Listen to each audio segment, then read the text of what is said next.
হচ্ছে যে আমাদের 5ই আগস্টের পরে আমাদের বিএনপির যে বিভিন্ন রকম দলীয় সমস্যাগুলো হয়েছিল, সেই সমস্যাগুলোর কারণেই কিন্তু আমাদের এই যে ধরেন আমাদের নির্বাচনে অনেক পরিশ্রম আমাদের সবাইকেই বেশি করতে হয়েছে। আমাদের এই ধরনের অবস্থা যাতে আমাদের না হয়, এই 5ই আগস্টের পরে যে সমস্যাগুলো হয়েছিল এগুলো বহু কষ্টে কিন্তু আমরা সবাই মিলে একটা এমন অবস্থার মধ্যে এসেছিলাম যেগুলো নিয়ন্ত্রণে এসেছিল সবকিছু। কাজে আজকে 12ই ফেব্রুয়ারির পরে কেউ যেন, আমি এটা শুনতে চাই না যে কেউ যেন আমার কাছে এসে বলে যে আপনার বিএনপি নেতাকর্মীরা এই ধরনের অন্যায় করছে বা এই ধরনের কাজ করছে যেটাতে আমাদের দলের সুনাম ক্ষুণ্ণ হচ্ছে। আপনাদের কাছে এটা আমার বিনীত অনুরোধ যে আপনারা এটা সবসময় মনে রাখবেন যে আমরা শহীদ প্রেসিডেন্ট জিয়াউর রহমানের দল। যে লোকটা এত সৎ ছিলেন, আমরা তার মৃত্যুর পরে দেখেছি যে কি পরিমাণ সৎ তিনি ছিলেন। তার বাসার সাধারণ খাওয়া দাওয়া থেকে আরম্ভ করে, তার পোশাক থেকে আরম্ভ করে, তার ব্যাংকের টাকা থেকে আরম্ভ করে, সেই শহীদ জিয়ার দলের লোক হয়ে আমরা কোনো অবস্থাতেই এমন কোনো কিছু করতে পারি না যেটাতে আমাদের দলের সুনাম ক্ষুণ্ণ হয়। এটা মনে রেখে আমাদেরকে আগামী পথটা চলতে হবে। আরেকটা বিনীত অনুরোধ আপনাদের কাছে, যেটা আমাদের নেতা তারেক রহমান বারবার করে বলছেন যে আপনারা কোন রকম আইন হাতে তুলে নেবেন না, মানে এই না যে আপনি আরেকজনকে আক্রমণ করবেন, শুধু ব্যাপারটা এরকম। আপনারা, আমরা শুনেছি অনেক সময় বিভিন্ন রকম এই যে জমি জমা ইত্যাদি ইত্যাদি এসব নিয়ে সালিশ করতে যে অনেক রকম সমস্যা হয়। আমাদের নেতা কিন্তু বারবার বলেছে যে আপনারা এই ধরনের কোনো সালিশের মধ্যে যাবেন না।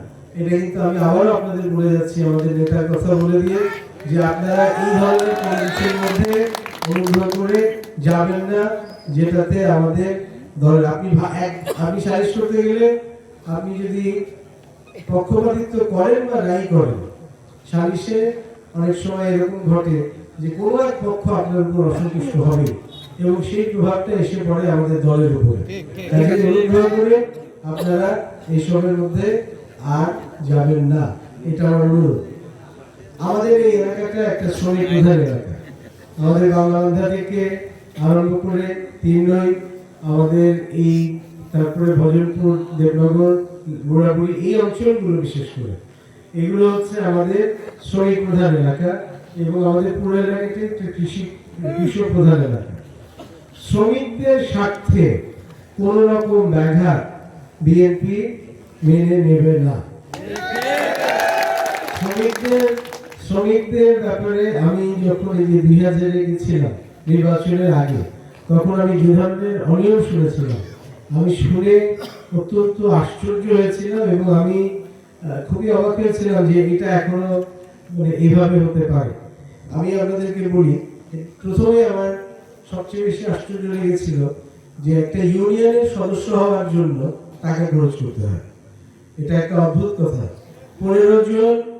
15 জন শ্রমিক একটা ইউনিয়নের সদস্য হবে, সেই জন্য তারা আপনার সেখানে 40 জন শ্রমিক একটা ইউনিয়নের সদস্য হবে। এক একজন শ্রমিক 1.5 লাখ টাকা করে দিয়েছে শ্রমিক ইউনিয়নের সদস্য হওয়ার জন্য। 60 লাখ টাকা, এটা একটা অবাস্তব কথা। পৃথিবীর কোথাও, পৃথিবীর কোন দেশে ইউনিয়নের সদস্য হওয়ার জন্য যে সরকারি ফি আছে, এটার বাইরে কারো 1 পয়সা খরচ করার কোনো প্রয়োজন হয় না।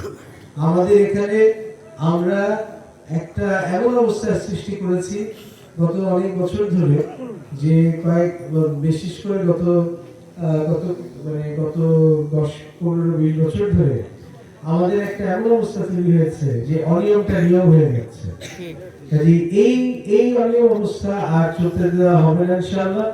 আমরা এটার ব্যাপারে যথেষ্ট সচেতন থাকবো যাতে আমাদের শ্রমিক ইউনিয়নগুলোতে একটা নিয়ম শৃঙ্খলা ফিরে আসে এবং কেউ যেভাবে অনিয়মের মাধ্যমে মানুষের অনেক কষ্টার্জিত পরিশ্রমের যে টাকাগুলো মানুষ এভাবে নিয়ে চলে গেছে, এরকম দুর্নীতির মাধ্যমে, এটা যেন আর কখনোই না ঘটে, সেই ব্যাপারে আমরা ইনশাআল্লাহ সতর্ক থাকবো।